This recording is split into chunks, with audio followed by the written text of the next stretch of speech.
मोहित शर्मा लगातार सीबीआई और ईडी के छापे पड़ रहे हैं, इस पे क्या कहना चाहिए? देखिए, सबसे पहले तो आज आप देख रहे हैं कि यहाँ पर ये जो दिल्ली के रामलीला मैदान में जो प्रोग्राम हुआ है, जिसमें तमाम लोग जगह जगह से देश के कोने कोने से एकत्रित हुए हैं, वो इसी वजह से एकत्रित हुए हैं। इन लोगों की मुहिम ही सिर्फ इस चीज को लेकर है कि देश के लोग जागरूक हों भारत देश के संविधान को लेकर। जिस प्रकार से देश के अंदर संविधान की धज्जियां उड़ाई जा रही हैं, कोई भी व्यक्ति इस देश के अंदर आता है और कोई भी मांग उठा देता है। अभी आप देख रहे हैं कि कुछ लोग ऐसे हैं जो भारत देश के अंदर रहते हैं और भारत देश से संविधान से चलते हुए राष्ट्र उन्हें पसंद नहीं आ रहा है और अभी वो हिंदू राष्ट्र की मांग कर रहे हैं। इन तमाम मुद्दों को लेकर ही दिल्ली के अभी आप ये देख रहे हैं रामलीला मैदान में ये धरना और प्रदर्शन चल रहा है, जो कि 2 दिन का प्रोग्राम है। तो हिंदू राष्ट्र दिक्कत क्या है आपको? आप हिंदू राष्ट्र एक बात आप मुझे बताइए कि आप एक पत्रकार होकर इस प्रकार का प्रश्न और सवाल करती हैं।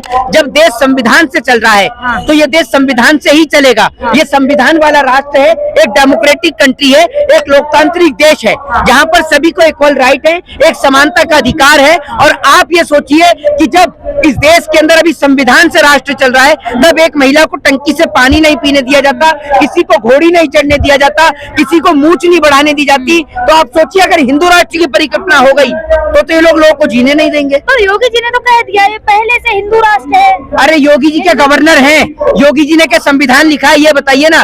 जो व्यक्ति नहीं सुन लीजिए, जो लोग पढ़े लिखे हैं वो संविधान वाले राष्ट्र की मांग करते हैं और जो लोग पढ़े लिखे नहीं है वो हिंदू राष्ट्र की मांग करते हैं। एक 26-27 साल का लौंडा आकर कह रहा है हिंदू राष्ट्र बनाएंगे। अरे संविधान से चलता हुआ राष्ट्र आपको पसंद नहीं है? बाबा को लौंडा बता रहे हैं। अरे तो बाबा लौंडा ही है तो क्या बोलूं, अंकल नहीं या चाचा?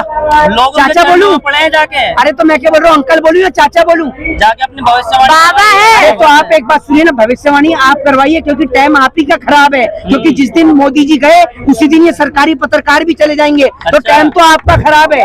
आप अपना टाइम सही कराइए और अपनी भविष्यवाणी कहीं जाके चेक कराइए। क्योंकि इस देश में अगर सबसे ज्यादा गंदा समय किसी का है तो देश के पत्रकारों का है।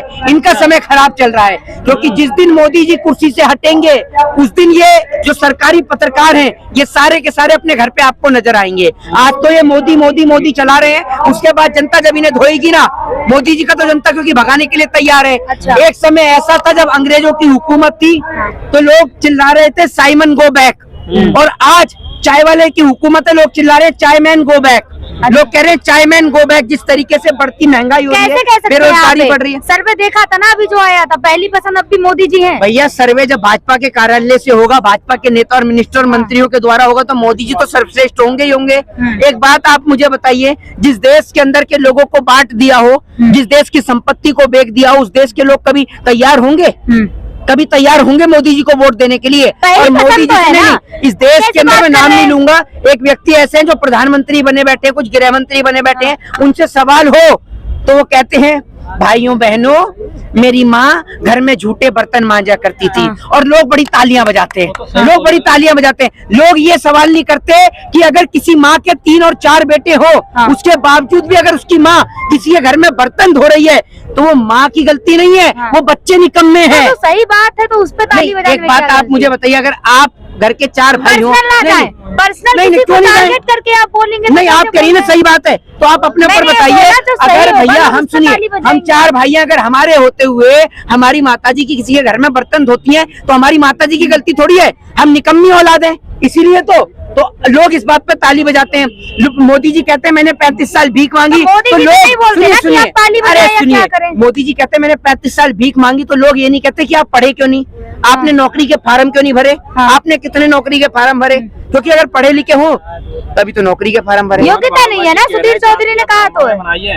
अरे मोहन भागवत, एक बात आप मुझे बताइए, मोहन भागवत गवर्नर है इस देश के, क्या है मोहन भागवत? अरे मोहन भागवत का तो ये सुनिए, मेरी बात सुनिए, मेरी बात सुनिए। आप किसपे? जातीय ब्राह्मण में। अरे भाई आप एक बात मुझे बताइए, मैं तो ये पूछता हूँ कि मोहन भागवत है कौन? मोहन भागवत देश का गवर्नर है। इस देश के अंदर सुन लीजिए, इस देश के अंदर लोग लाखों हजारों करोड़ों बयान देते हैं, हर किसी के बयान को तवज्जो थोड़ी दी जाएगी जी।